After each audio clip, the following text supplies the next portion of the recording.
If you've ever struggled with writer's block or creativity block, or just that inner struggle to bring something to life in the world that you want to see, a business, a new workout routine, a new relationship that you know you should pursue, this book is for you.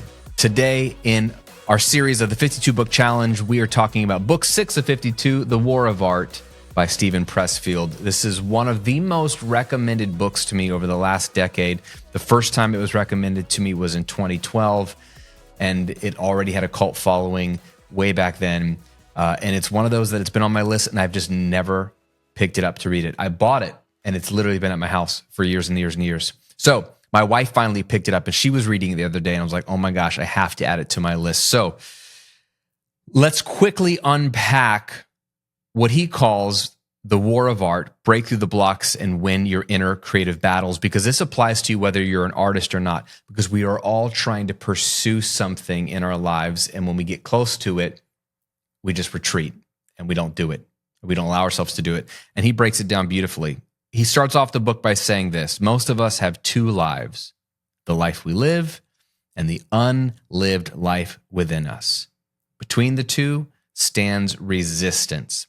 Resistance is the enemy in his mind to anything great we want to create in the world. Resistance is what stops you from going to the gym when you're in the middle of your workout pursuits. Resistance is what prohibits you from submitting that play that you wrote, or that screenplay, or that novel that you wrote, submitting it to a publisher. Resistance is what keeps you watching YouTube videos and listening to podcasts about how to start a business and never actually starting a business.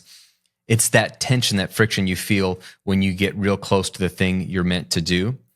And I love how he talks about resistance. And he says that resistance target is the epicenter of our being, our genius, our soul, the unique and priceless gift we were put on earth to give, and no one else has but us. It's fighting. He talks about self-doubt, which is one way resistance shows itself. Self-doubt can actually be an ally, he says. This is because it serves as an indicator of aspiration. The counterfeit innovator is a wildly self-confident one. The real one is scared to death. So if you feel scared out of your mind to do something that you so desperately want to do or bring to life, and you're scared out of your mind, that's a great indicator that that's the thing you must do. If you felt overly confident, like I've got this, it's not probably the thing, right? It's probably not the thing you were put on this earth to do.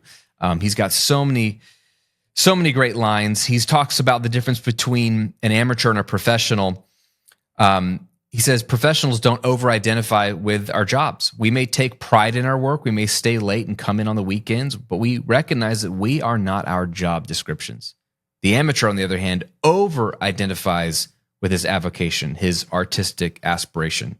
He defines himself by it. He is a musician, a painter, a playwright.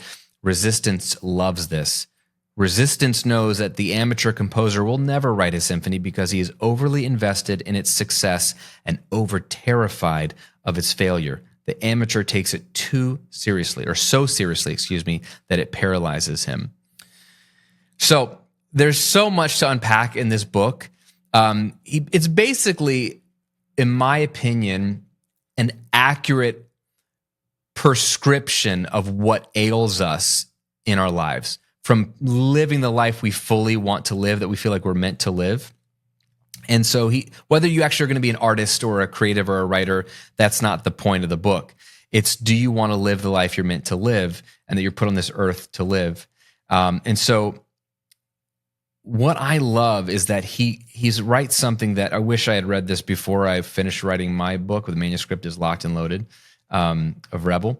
But he talks about who we are and who we are meant to be. He says this great line. He says, we are not born with unlimited choices. We can't be anything we want to be. We come into this world with a specific personal destiny. We have a job to do, a calling to enact, a self to become. Our job in this lifetime is not to shape ourselves into some ideal we imagine we ought to be, but to find who we are already and become it. That's what Rebel, my new book, is all about, finding yourself. And I absolutely love that this is a freeing message. The thing that scares you to death is probably the thing you're meant to do, the thing that you were put on this earth to do, which should give you some comfort that you will be successful at it. And success is defined as it will bring you joy and satisfaction and fulfillment, and it will make a difference in the world. So when you get close to launching that business, when you get close to writing that book, when you get close, like for me, stepping on stages as a keynote speaker more regularly, when you get close to stepping out of a lane you've been known for into a new lane that excites you, and then you start to feel that resistance, that fear that I'm not going to do this, I can't do this, what will happen? Take that as ammunition and fuel that you're on the right track and that the world needs what you have to offer, whatever it is. And you're going to benefit from it when you get it out there because it's what you're made to do. It's who you were made to be because it's who you already are. There it is, The War of Art by Steven Pressfield. It's a quick read. It's a funny read. You'll laugh a lot and you'll nod your head a lot as you read it. If you want to follow along with more of my 52 book challenge, you can check out my entire updated book list as I add books to it at grahamcochran.com/52books. I'll also link to the original video that kicked off this challenge below with some stats on readership in America and why I'm doing this challenge if you want to follow along. Whether you do 52 books in a year or 5 books in a year, just follow along in some way, shape, or form and take this book challenge. Thanks for hanging out. Hope you have an amazing week. We'll see you on another video real soon.